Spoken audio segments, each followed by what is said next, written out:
On Wednesday night with this game scheduled for Thursday evening out in California. Where is the status of this game right now? Scott, right now it's going to be played. And short of there being a number of positive tests tomorrow on Thursday, I don't see another way. I asked somebody this evening, what are the chances this game gets postponed, pushed back, canceled? And I was told 0%. Now, there's always a chance that something could happen, but I think that gives you a window into the thinking of some of the people surrounding this game and involving this game. They're determined to play it. They're planning to play it. And right now, by all indications, they are going to play it. Okay, so that's the information. I guess to a degree, I'm asking for a bit of opinion here. We've seen, Titans, Steelers. We saw Bills, Chiefs. We saw Patriots, Broncos pushed back either a week or within the window of games in a given week. And where I'm confused is given the contact tracing, which is just shattering the depth of, say, running back for Green Bay or wide receiver for San Francisco. Yeah. I don't understand how you, like a game Sunday or Monday or even as we've seen Tuesday, doesn't make some sense here. I'm wondering if you sort of share that sentiment and why that's not a possibility. Well, they have the window set up for Thursday night, and that is the plan.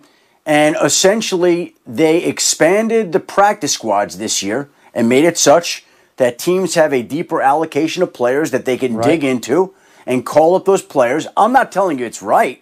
I'm just telling you they want football on Thursday night. They want football on Sunday. They want football on Sunday night. They want football on Monday. Like, that's how it works. There's a game scheduled for Thursday night.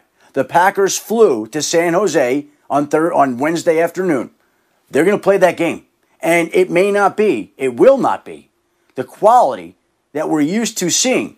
But in a way, it's almost like gallows humor, a dark humor, and a curiosity to see, well, what are we going to see when Trent Taylor is the 49ers star wide receiver and JaMychal Hasty is their running back? And what about Dexter Williams playing running back for the Green Bay Packers and Tyler Irving? So this is almost like a glorified preseason game in the prime time of Thursday night, and that is what this season has come to. There are certain situations and certain circumstances that are not going to be what people are used to, what they want, what they expect. But that is the reality. And that's the reality for Thursday night between the Packers and the 49ers right now. That's well said, and it's well spelled out. I get it. You've got more players. It's not what anybody would sign up for. I'm sure the NFL wouldn't want two of its glamour franchises reduced to this. But they do, as you say. They have a Thursday night game. Go ahead, Adam.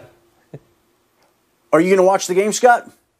Oh, come on. You know me. I have a pitiful life. Of course I'm going to watch the game. Of course. Of course I'm going to watch the game. You think people who play fancy football are going to watch that game tomorrow night, even though they're missing some of their players? Yeah, they're going to try to figure out who the hell to play. They're like, I got nobody left. We're scouring the waiver wire. I mean, look, there are a lot of implications to this that are in fake life, but the real life is in the standings, man. Like, I mean, if I'm Green Bay, I guess I don't mind if San Francisco is crushed to this degree. You know what I'm saying?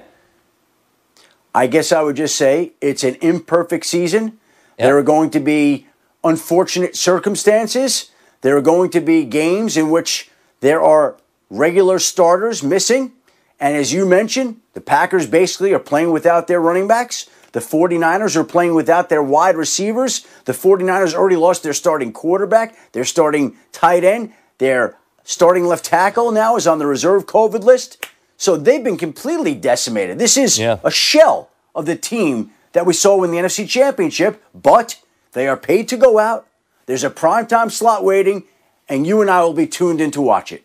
That we will, and then we'll be here to talk about it when it's done. Adam, as always, the time is appreciated. Thanks, sir. Thank you, Scott. Injuries and coronavirus have created a laundry list of inactive skill position players for the Niners on Thursday. Jimmy Garoppolo and George Kittle will both miss extended time due to injuries they sustained in their loss at Seattle. Now 3 key receivers plus star offensive tackle Trent Williams unable to play to help Nick Mullins take on Aaron Rodgers.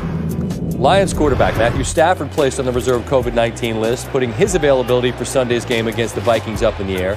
Not out definitively. It's Stafford's second time on the list after he had a false positive test for COVID-19 in August. His wife Kelly explained on Instagram none of the family has tested positive, but there was exposure to a high-risk close contact. So, started Monday, he now needs 5 consecutive days of negative tests, in which case he could be eligible to play this week against Minnesota. Send him up there in a private plane, the whole schmear, see if he can go. And the reason you send the private plane, get the Kenny D Air Force together. Without Stafford, not pretty. And the Lions' last 50 games without any other starting quarterback, I should say, which dates to the season before they drafted him. They've won 6 games. 6. Winning percentage of, well, it's not good. 136. Last year, they went 0-8 with a mix of David Blau and Jeff Driscoll while Stafford was battling with that fractured back on the sidelines. Still to come. More